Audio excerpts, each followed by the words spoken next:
नमस्कार, जी बिजनेस पर आपका स्वागत है। आप देख रहे हैं पावर ब्रेकफास्ट। आपके साथ मैं हूं मानसी दवे। हफ्ते का पहला कारोबारी सत्र और धुआंधार एक्शन अब बाजार में देखने को मिलेगा, क्योंकि आपको बता दें कि पिछले दिनों कह सकते हैं छुट्टियों के मूड में तमाम बाजार देखने को मिल रहे थे। विदेशी बाजार में तो बिल्कुल क्रिसमस और उसके बाद न्यू ईयर का सेशन, कह सकते हैं न्यू ईयर का माहौल चल रहा था। उसी के चलते छुट्टियां भी थी। सिर्फ भारतीय बाजार को छोड़ कई सारे तमाम विदेशी बाजार 1 जनवरी के दिन छुट्टियां मना रहे थे, लेकिन आज से एक्शन जो है बिल्कुल बरकरार देखने को मिलेगा। इनफैक्ट भारतीय बाजार पर तो कई सारे ट्रिगर्स हैं जिस पर हमें फोकस आज करना है। तो चलिए दिन की शुरुआत कर लेते हैं और सबसे पहले एशियाई बाजार ही आपके टीवी स्क्रीन पर लेकर आते हैं। सबसे पहले एसजीएक्स निफ्टी को आप देखें।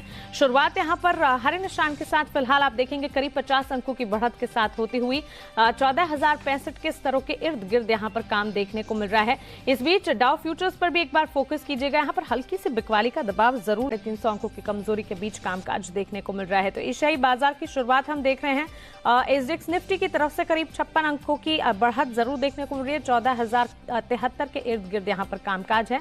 वहीं जापान के बाजार में हल्की सी बिकवाली का दबाव जरूर देखने को मिल रहा है। लेकिन चलिए भारतीय बाजार की तरफ एक बार मुड़ते और देख लेते हैं कि पिछले कारोबारी सत्र में संस्थागत निवेशकों ने क्या किया। उसके बाद एक एक करके रणनीति समझेंगे। जी बिजनेस के मैनेजिंग एडिटर अनिल सिंह भी हमारे साथ जुड़ेंगे। फिर खबरों वाले शेयर्स, ब्रोकरेज का एक्शन, मार्केट एक्सपर्ट, कमोडिटी बाजार का अपडेट, सब कुछ एक एक कर आपके लिए लेकर आएंगे।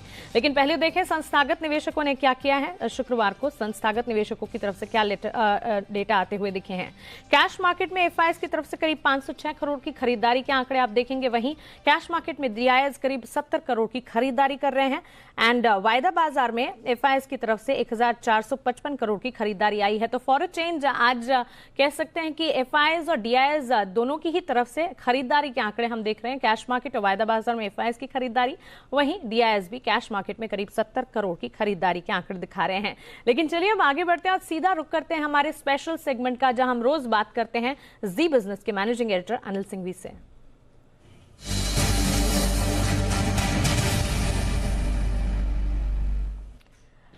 Anil sir, good morning. बकायदा छुट्टियों का माहौल चल रहा था विदेशी बाजार में, आज से धीरे धीरे एक्शन अब वापस लौटता हुआ दिखेगा। कैसे समझे इन संकेतों को और भारतीय बाजार के लिए फिर आज की रणनीति क्या होगी? Good morning Mansi. देखिए, संकेतों के लिहाज से अगर आप देखें तो अमेरिका में जो कुछ तेजी हुई थी शुक्रवार को छोटे ट्रेडिंग सेशन में, वो तो हमने गुरुवार को, वो तो हमने शुक्रवार को डिस्काउंट कर ली। अब आज शुरुआत करने के लिए विदेशी बाजारों में आपको देखना है, एक तो डाउ फ्यूचर्स और एशिया की कैसी शुरुआत होती है। तो हल्की सी कमजोरी के संकेत इस वक्त आपको हैं, लेकिन भारतीय बाजारों का मोमेंटम बड़ा स्ट्रॉन्ग है। पिछले हफ्ते 5 ट्रेडिंग सेशन में भारतीय बाजारों ने नया लाइफ हाई बनाया है। तो मुझे लगता है कि अगर शुरुआत होती है, कमजोर शुरुआत होती है, तो तुरंत ही खरीदारी करने के मौके होंगे। और थोड़ी तेज शुरुआत जैसा कि एसजीएक्स 50 दिखा रहा है, तो हल्की सी प्रॉफिट बुकिंग आपको ऊपरी स्तरों पर आती दिखेगी और वहां से बाजार फिर से रिकवरी करने का मौका देखेंगे। तो जो सपोर्ट रेंज है दिन के लिए, वो सपोर्ट रेंज आपके लिए 13,935 से 13,985, ये 50 पॉइंट की रेंज को नोट कर लीजिए। 13,935, 13,985, 13,935, 13,985, ये मजबूत सपोर्ट का काम करेगा और ये रेंज आसानी से टूटने वाली नहीं है। और ऊपरी स्तरों पर 14,075, 14,125, ये हल्की रुकावट का लेवल है। तो जितना कम गैप से खुले या नीचे खुले, तो वहाँ खरीदारी का एक मौका बन जाएगा। तो देखते हैं भारतीय बाजारों के खुलने के बाद एशियाई बाजारों में किस तरह का रुझान रहता है। लेकिन फिलहाल जो डाउ फ्यूचर्स 51 पॉइंट नीचे है, वो कंफर्टेबल है। अब आइए, जहाँ तक बैंक निफ्टी का सवाल है, 500 पॉइंट की टाइट रेंज में बैंक निफ्टी फंसा हुआ है। तो 31,000 और 31,100 तुरंत सपोर्ट के तौर पर काम करेगा और 31,400, 31,500 हल्की रुकावट का लेवल है। इसके पार निकलने के बाद बैंक निफ्टी में भी मजबूती और बढ़ती हुई दिखेगी। बिल्कुल अनिल सर, शुक्रिया ये पहली रणनीति हमें बताने के लिए। तो चलिए दिन की शुरुआत में ही आपको आज के लिए पहली रणनीति मिल चुकी है और खास तौर से बाजार पर आप नजर रखिए। अगर कम गैप से खुले तो खरीदारी के भरपूर मौके बाजार में देखने को मिल सकते हैं। भारतीय बाजार का पिछले हफ्ते जो मोमेंटम हमने देखा था काफी मजबूत था, इसी के चलते कि इवेंचुअल इंपैक्ट इस बार भी देखने को मिलेगा। ऑफकोर्स एशियाई बाजार के किन लेवल्स पर शुरुआत हो रही है, आगे कैसे मोमेंटम जारी रहता है, इस पर जरूर नजर रहेगी। लेकिन खरीदारी के मौके भारतीय बाजार में बिल्कुल देखने को मिलेंगे। ट्रेडिंग रेंज की अगर बात करें, निफ्टी के लिए 13,935 से 14,985। इस दायरे को आप मानकर चल सकते हैं मजबूत सपोर्ट के तौर पर। वहीं ऊपरी रेंज की अगर बात करें 14,075 से 14,125, इस ट्रेडिंग रेंज को आप ऊपरी रेंज के तौर पर मानकर चलें। बैंक निफ्टी के लिए 31,000 से 31,100, इस दायरे को मजबूत सपोर्ट जोन्स के तौर पर आप माने। वहीं 31,400 से 31,500 बैंक निफ्टी के लिए ऊपरी रेंज का काम करेंगे।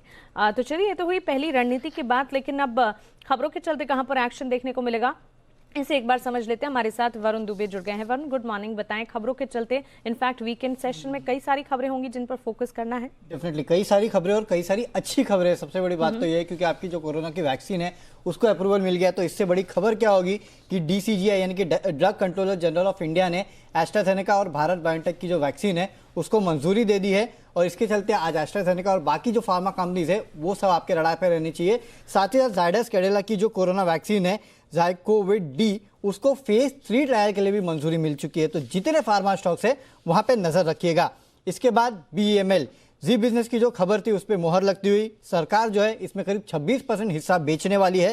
सरकार का फिलहाल 54% हिस्सा है और 1 मार्च तक एक्सप्रेशन ऑफ इंटरेस्ट जो है उसकी ड्यू डेट रखी गई है। तो ये भी एक बड़ी खबर है BEML को लेके, जहां हमारी खबर जो है वो पुख्ता हुई है।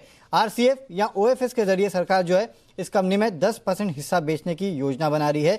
तो यहाँ पे भी नजर रखिएगा।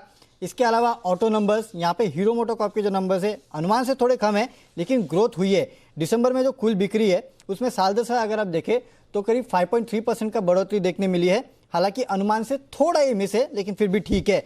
आयशा मोटर्स नंबर्स काफ़ी बेहतर है। यहाँ पे जो रॉयल एनफील्ड की नंबर्स है वो काफ़ी बेहतर नजर आ रहे हैं। वाई अगर आप देखें तो करीब 37% के आसपास का उछाल है। मंथ और मंथ 8.2% के आसपास का उछाल है, यानी कि जो रॉयल एनफील्ड है उसको लोग जम के खरीद रहे हैं। टाटा TVS मोटर्स जो नंबर से अनुमान से थोड़े कम है लेकिन फिर भी साल दर साल अगर आप देखें तो 17.5% की कुल बिक्री में अच्छी खासी बढ़ोतरी देखने मिली है और एक्सपोर्ट्स 28% बढ़े हैं। तो यहाँ भी नंबर्स अच्छे हैं। टाटा मोटर्स इसने भी पॉजिटिव सरप्राइज किया है। यहाँ पे कंपनी की जो कुल घरेलू बिक्री है उसमें 21% की बढ़ोतरी हुई है साल दर साल। और मंथ अगर आप देखें तो CV की बिक्री जो है उसमें 17.5% का उछाल है और पैसेंजर व्हीकल्स की बिक्री देखिए YoY 84% बढ़ी है। तो नंबर्स यहाँ भी अच्छे हैं। अब और भी काफ़ी कंपनियों ने अपने क्वार्टरली या फिर मंथली अपडेट दिए हैं। उसमें NMDC है, कुल बिक्री 3.62 मिलियन मेट्रिक टन रही है। तो यहाँ भी अच्छा नंबर्स है। कोल इंडिया की जो कुल बिक्री है 52.6 मेट्रिक टन रही है, करीब 2.1% की लेकिन यहाँ गिरावट देखने मिली है। फेडरल बैंक, इस कंपनी ने अपना बिजनेस अपडेट दिया है जहाँ पे कंपनी के जो डिपॉजिट्स है 1.4 लाख करोड़ से बनकर 1.6 लाख करोड़ है और डिपॉजिट में सालाना करीब 12% का उछाल है। कासा रेशियो में भी बढ़ोतरी है। CSB बैंक, कंपनी के जो गोल्ड लोन है उसमें 60% की बढ़ोतरी हुई है। करूर वैसा बैंक, इन्होंने भी अपना अपडेट दिया है। कासा जो है 13% बढ़ा है, एडवांसेस में 5% की बढ़ोतरी हुई है।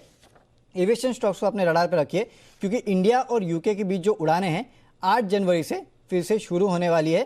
फेज वाइज शुरू करेंगे इसको। और सबसे आखिरी में रिलायंस इंडस्ट्रीज, यहाँ पे सेबी ने RPL का जो मामला था इस कंपनी का उसमें गलत ट्रेडिंग के चलते 70 करोड़ के आसपास की कुल पेनल्टी लगाई है, जिसमें रिलायंस इंडस्ट्रीज पे 25 करोड़ और मुकेश अंबानी पे करीब 15 करोड़ के आसपास की पेनल्टी लगाई गई है। तो ये स्टॉक भी आपके रडार पे होना चाहिए। बिल्कुल वरुण, शुक्रिया ये जानकारी के लिए और खबरों वाले शेयर्स हमें बताने के लिए। तो ढेर सारी खबरें हैं जिस पर फोकस करना है, कई सारे ट्रिगर्स हैं जिस पर हमें ध्यान रखना, खासतौर से फार्मा स्पेस पर जरूर नजर रखिएगा क्योंकि वैक्सीन से जुड़ी जो खबरें आ रही हैं उसका एक क्लियर कट इम्पैक्ट वहां पर देखने को मिल सकता है। चलिए रुक करते हैं कि एक्सक्लूसिव खबर का। वोडाफोन आइडिया के लिए बड़ी खबर लेकर हमारे साथ हमारी एग्जीक्यूटिव एडिटर स्वाति खंडेलवाल जुड़ गई हैं। Swati, good morning. बताएं कौन सी खबर है जिस पर हमें फोकस रखना है? बिल्कुल सही कहा आपने मानसी। वोडाफोन आइडिया के लिए बहुत ही बढ़िया और बेहद जरूरी खबर है क्योंकि यहाँ कंपनी को एक बड़ी फंड रेजिंग की जो समस्या थी वो पूरी होते हुए नजर आ रही है। वहाँ एक बड़ा रिलीफ मिलेगा क्योंकि सूत्र हमें बता रहे हैं कि US बेस्ड एक PE कंसोर्शियम है जिसका नाम है gold tree asset management and Pacific investment management company, जिन्होंने ओक हिल के साथ मिलकर एक 15,000 करोड़ रुपए की फंड तैयार किया है VI यानी वोडाफोन आइडिया के लिए। और ये कंसोर्शियम जो है कंपनी में पैसा डालेगा और इसकी अनाउंसमेंट अगले कुछ 15 से 20 दिन में आने की तैयारी में। मिड जैन आप मान सकते हैं इसकी टाइमलाइन। यहाँ पर फाइनल टर्म्स इसकी फाइनलाइज हो रही हैं जो मुझे सूत्र बता रहे हैं और बाइंडिंग टर्म शीट मिड जनवरी तक साइन हो जाएगी। जहां तक बात करें वोडाफोन आइडिया को फंड की जो जरूरत हम देख रहे हैं बहुत टाइम से थी और ये एक मूव है जो कि उनकी बहुत हद तक जो समस्या है फंडिंग की उसको दूर करेगा। ये कंसोर्शियम जो है पैसा डालेगा कंपनी में, जो कि इक्विटी होगा, हमें सूत्रों ने बताया है। और अगर हम देखें तो इस पर्टिकुलर ट्रांजैक्शन को इनक्रेड कैपिटल और US investment banking partner PJT Partners bankers हैं इस ट्रांजैक्शन के। तो ये बहुत जल्द ये अनाउंसमेंट ऑफिशियली आने वाली है। बहुत बढ़िया खबर वोडाफोन आइडिया के लिए। बिल्कुल स्वाति, शुक्रिया ये एक्सक्लूसिव खबर हमें बताने के लिए, और आगे इससे जुड़े जो भी अपडेट्स आते रहेंगे हम एक एक कर आप तक जरूर पहुंचाएंगे। दो ऑप्शन लिखे हैं, एक और आईटीसी और दूसरा है स्टेट बैंक ऑफ इंडिया। तो और मेरी ये समझ है कि शुरू से ही इन्वेस्टर उन्हीं भाव पे लेने की कोशिश करें जो मैं बता रहा हूँ, तो वहीं पे लेंगे तो आपके प्रॉफिटेबिलिटी के चांसेस बढ़ते हैं। ये क्लोज हुआ था 5 रुपए 30 पैसे पे ये ऑप्शन, लेकिन आपको लेना है 4 रुपए 80 पैसे या इससे नीचे, ठीक है जी। और स्टॉप लॉस रखेंगे 3 रुपए 80 पैसे। टारगेट रहेगा आपका 6.5 रुपए। स्टेट बैंक ऑफ इंडिया दूसरी तरफ अन्य पीएसयू बैंक्स के साथ टीजे में था, तो उसमें स्टॉप लॉस रखिए 8.5 रुपए का और टारगेट रखिए 14 रुपए का। चलिए, तो दमदार ऑप्शंस कॉल के तौर पर 2 कॉल्स आईटीसी वहीं एसबीआई पर आपको मिलती हुई दिख चुकी है। आगे बढ़ते हैं और अब आज के लिए कुछ इंपॉर्टेंट ट्रेडिंग कॉल्स आपको बताते हैं। इंट्राडे पर्सपेक्टिव के लिहाज से यहाँ पर आप खरीदारी का मौका बनाकर चल सकते हैं। 3 कॉल्स हैं, तीनों की तीनों खरीदारी के हैं। शुरुआत चॉइस ब्रोकिंग से करेंगे। गेल पर खरीदारी की राय ये दे रहे हैं। यहाँ पर इनका मानना है कि गेल में 129 तक के टारगेट्स देखने को मिल सकते हैं। 120 का स्टॉप लॉस लगाएं, खरीदारी का मन यहाँ पर आप बनाकर चल सकते हैं। निर्मल बैंक सिक्योरिटीज की 2 कॉल्स हैं, एचडीएफसी लाइफ और बीईएल में। एचडीएफसी लाइफ खरीदारी की राय है। 694 के टारगेट्स को यहाँ पर ध्यान में रखा जाए। यहाँ पर स्टॉप लॉस जो है 668 का आप लगाकर चल सकते हैं। बीईएल शुक्रवार के ट्रेडिंग सेशन में हमने देखा शानदार बढ़त के साथ क्लोजिंग दिखी, करीब 6% की तेजी। इस स्टॉक ने दमदार एक्शन देखने को मिला और आगे भी तेजी बिल्कुल बढ़ी रहने की गुंजाइश देखने को मिल रही है। निर्मल बैंक सिक्योरिटीज का मानना है कि 122 के स्टॉप लॉस के साथ 134 के टारगेट्स को ध्यान में रखते हुए यहाँ पर भी खरीदारी का मन बनाया जा सकता है। तो चलिए, ये तो हुई कुछ इंपॉर्टेंट ट्रेडिंग कॉल्स, लेकिन बाजार पर आपकी स्ट्रैटेजी, किन शेयरों में आज पैसे लगाने हैं, इस पर मार्केट एक्सपर्ट नीलेश जैन से अब जुड़ लेते हैं। नीलेश, गुड मॉर्निंग, स्वागत है आपका जी बिजनेस पर। सबसे पहले आज मार्केट का आउटलुक आपको कैसा लग रहा है, ये आप बताएं। Very good morning to you Mansi. Mansi देखिए, पिछले सप्ताह हमने एक new all time high achieve हुए हैं निफ्टी में। 14,000 के ऊपर की क्लोजिंग देखने को मिली फॉर द फर्स्ट टाइम, जो इंडिकेट कर रहा है कि सेंटीमेंट अभी भी पॉजिटिव बना हुआ है। जो पिछले कुछ महीनों से हम एक high top and high bottom formation देख रहे हैं डेली चार्ट पे, वो अभी भी इंटैक्ट है। तो यहाँ से कोई भी डिपाई डेफिनेटली खरीदारी का ही फोकस करना चाहिए। और इंट्राडे के लिहाज से अगर हम देखें तो 14,100 तक के लेवल हमको देखने को मिल सकते हैं एंड 13,960 अब एक इमीडिएट सपोर्ट बन चुका है। अगर हम इस सप्ताह की रेंज की बात करें तो 13,800 से 14,300 और 14,500 तक की ब्रॉडर रेंज हमको देखने को मिल सकती है। तो डेफिनेटली यहाँ पे खरीदारी करने की सलाह होगी 13,960 के स्टॉप लॉस से 14,100 के टारगेट के लिए। अगर बैंक निफ्टी की बात करें तो वहाँ पे भी स्ट्रक्चर अभी पॉजिटिव लग रहा है। एक आउट परफॉर्मेंस जो हमने एक्सपेक्ट किया था लास्ट वीक, वो बिल्कुल हमको देखने को मिला। उसी प्रकार का आउट परफॉर्मेंस इस सप्ताह भी हमको देखने को मिल सकता है। 31,000 एक साइकोलॉजिकल सपोर्ट अब बन चुका है, उसी के स्टॉप लॉस से खरीदारी करने की सलाह होगी 31,600 के टारगेट के लिए।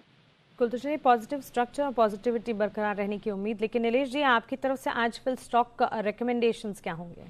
दोनों ही खरीदारी के काउंटर्स हैं मानसी। सबसे पहले एल&टी फाइनेंस होल्डिंग में खरीदारी करने की सलाह होगी। सारे ही फाइनेंशियल्स काफी मजबूत लग रहे हैं चार्ट पे। तो यहाँ पे एल&टी फाइनेंस होल्डिंग, यहाँ पे हमको फ्राइडे के सेशन में ब्रेकआउट देखने को मिला था, साथ ही साथ लॉन्ग बिल्डअप भी हुई है। 95 के स्टॉप लॉस से 101 के टारगेट के लिए एल&टी फाइनेंस होल्डिंग में खरीदारी करके चलना चाहिए। दूसरा खरीदारी का काउंटर है जस्ट डायल। काफी हाई बीटा काउंटर है, काफी वॉलेटिलिटी जाती है, इसलिए स्टॉप लॉस स्ट्रिक्टली फॉलो करें। स्टॉप लॉस होगा 632 का एंड 675 के टारगेट के लिए जस्ट डायल में खरीदारी करके चलना चाहिए। ठीक है नीलेश जी, पर्टिकुलरली फार्मास्यूटिकल सेक्टर पर आपका एक बार आउटलुक जानना चाहूंगी, क्योंकि अब वैक्सीन से जुड़ी जो खबरें आ रही है उसका एक इम्पैक्ट देखने को मिल सकता है। भारत बायोटेक की वैक्सीन को मंजूरी और इसके बाद फार्मास्यूटिकल स्पेस में कैसा एक्शन, और आज के लिए आउटलुक आपको क्या लगता है? इनफैक्ट उनके अलावा भी कोई सेक्टर्स जो कि आप हमें बताना चाहेंगे? बिल्कुल मानसी, सबसे पहले फार्मा की बात करें तो फार्मास्यूटिकल स्पेस में हमको फ्राइडे के सेशन में इनफैक्ट काफी बेहतरीन ब्रेकआउट बहुत सारे स्टॉक्स में देखने को मिला था। कुछ नाम मैं सुझाना चाहूंगा। लुपिन एक काउंटर है, 1000 के आसपास की क्लोजिंग देखने को मिली थी, वहां पे 1020 1030 के टारगेट हमको देखने को मिल सकते हैं। साथ ही साथ काफी दिनों से एस्ट्राजेनेका में हम न्यूज देख रहे हैं, वहां पे भी एक मोमेंटम अभी भी बरकरार है, कंटिन्यू रह सकता है। बायोकॉन एक दूसरा काउंटर है, वहां पे भी पॉजिटिव मोमेंटम देखने को मिल रहा है। तो overall just to conclude, pharmaceutical space definitely काफी बेहतरीन लग रहा है चार्ट पे। पोजिशनली यहाँ पे एक डिफेंसिव के तौर पर डेफिनेटली एक पोर्टफोलियो में होना चाहिए। तो फार्मास्यूटिकल स्पेस के अलावा cement space, PSU banking space and also couple of metal counter, तो ये सारे, और ऑल्सो ऑटो स्पेस मैं कहूंगा जो एक जनवरी में एक आउट परफॉर्मेंस साबित हो सकता है, जिसके अंदर हमको फ्राइडे के सेशन में एक मोमेंटम भी देखने को मिला। तो ये सारे सेक्टर्स है जहाँ पे फोकस करना चाहिए फॉर द जनवरी सीरीज। बिल्कुल नीलेश जी, शुक्रिया ये तमाम जानकारी के लिए, सवालों के जवाब देने के लिए और हमारे साथ जुड़ने के लिए। तो चलिए, तो हुई इक्विटी मार्केट्स की बात, लेकिन अब कमोडिटी बाजार पर आज की रणनीति क्या हो ये जान लेते हैं अमित सजीजा से। अमित जी, गुड मॉर्निंग, स्वागत है आपका जी बिजनेस पर। सबसे पहले बुलियन मार्केट पर आपका नजरिया हम जानना चाहेंगे। गोल्ड सिल्वर में जो ट्रेड देखने को मिल रहा है, इसे देखते हुए आगे अब क्या रणनीति बन रही है? जी गुड मॉर्निंग। देखिए, $1900 के करीब हमने देखा था कि पिछले साल का जो क्लोजिंग था तो एक काफी डिसेंट क्लोजिंग दिया हुआ था, और उसके बाद फॉलोअप में मुझे लगता है कि आने वाले हफ्ते में एक बाइंग का दौर हमें दिखाई दे सकता है। तो 50,200 के करीब जो डोमेस्टिक मार्केट में क्लोज दिया है, मुझे लगता है वो बढ़त और एक्सटेंड हो सकती है, और 50,550 50,600 तक रैली एक्सटेंड हो सकती है। सिमिलरली चांदी में भी मुझे लगता है कि करीबन 68,200 के करीब अगर बाइंग की जाए तो 69,200 69,500 ये एक लेवल देखने मिल सकता है। तो दोनों ही गोल्ड और सिल्वर में बाइंग की सलाह देना चाहूंगा मैं।